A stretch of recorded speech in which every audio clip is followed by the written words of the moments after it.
Theophrastus, an ancient Greek scholar, earned the title Father of Botany. He lived over 2,000 years ago.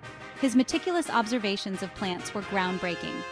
Theophrastus's work laid the foundation for our understanding of plant reproduction.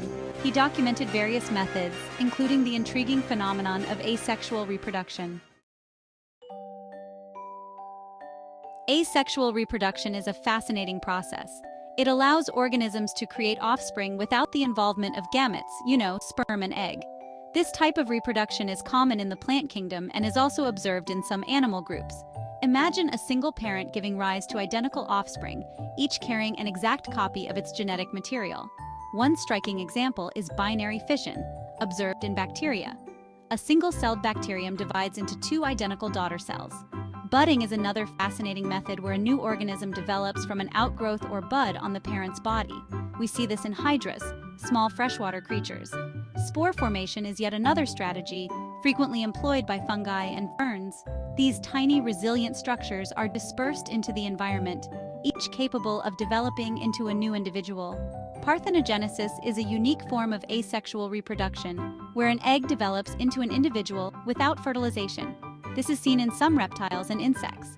In the plant world, parthenocarpic fruits develop without fertilization, resulting in seedless varieties like bananas and grapes. Multiple fission is another intriguing method, where a single organism divides into many daughter cells simultaneously. This is common in some protozoa. Fragmentation involves an organism breaking into pieces, each of which can develop into a new individual. Starfish are well known for this ability.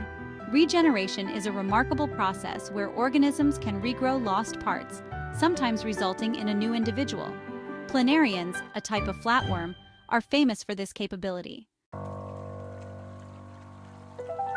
Plants have evolved remarkable ways to reproduce asexually through vegetative propagation. This process utilizes various parts of the parent plant to generate new individuals. Bulbs, like those of onions and tulips, are underground storage organs that can sprout into new plants. Corms, found in gladioli and crocuses, are similar but consist of a swollen stem base. Tubers, such as potatoes, are thickened underground stems with buds, often called eyes, that can develop into new shoots.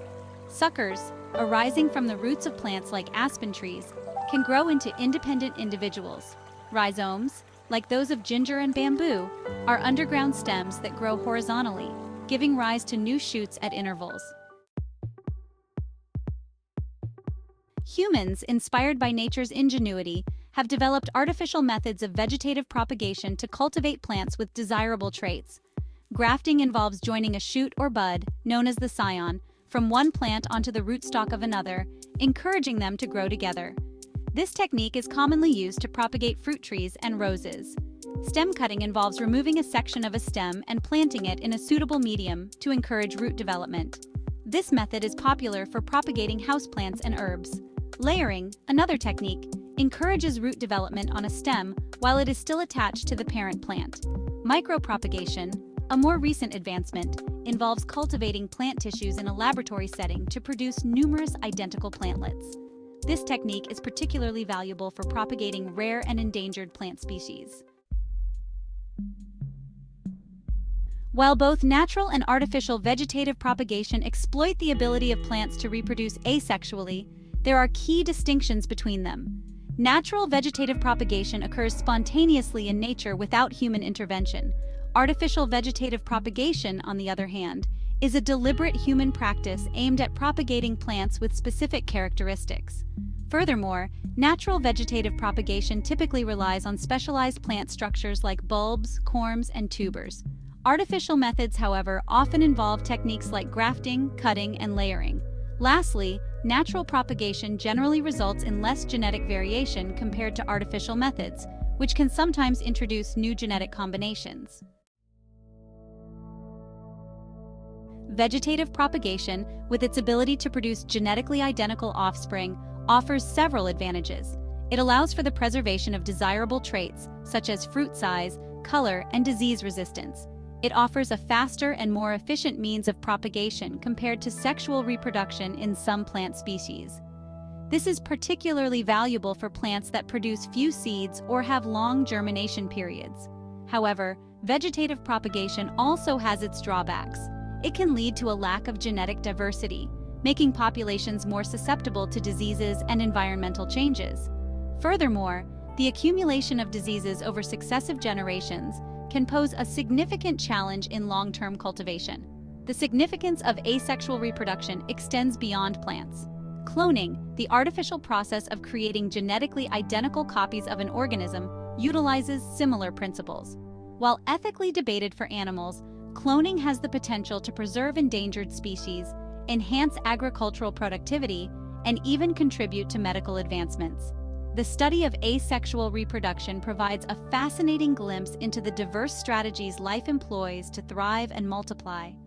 From the microscopic world of bacteria to the towering canopies of forests, asexual reproduction plays a fundamental role in shaping the tapestry of life on Earth.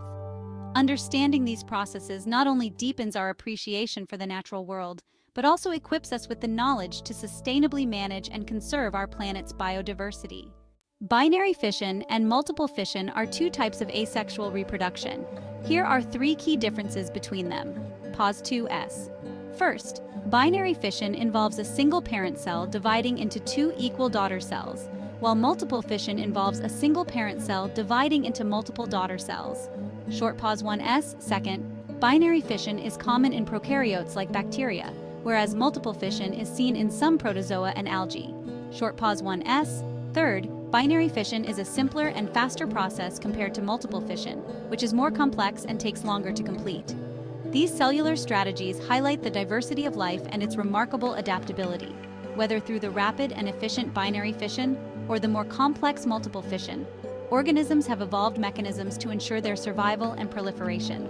By understanding these processes, we gain insight into the fundamental principles that govern life at the microscopic level, enriching our knowledge and appreciation of the intricate web of life that surrounds us.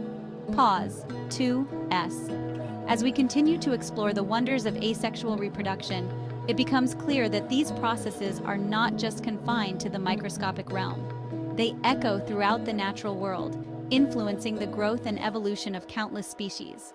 The study of these mechanisms not only reveals the ingenuity of nature, but also provides us with the tools to harness these principles for the benefit of humanity.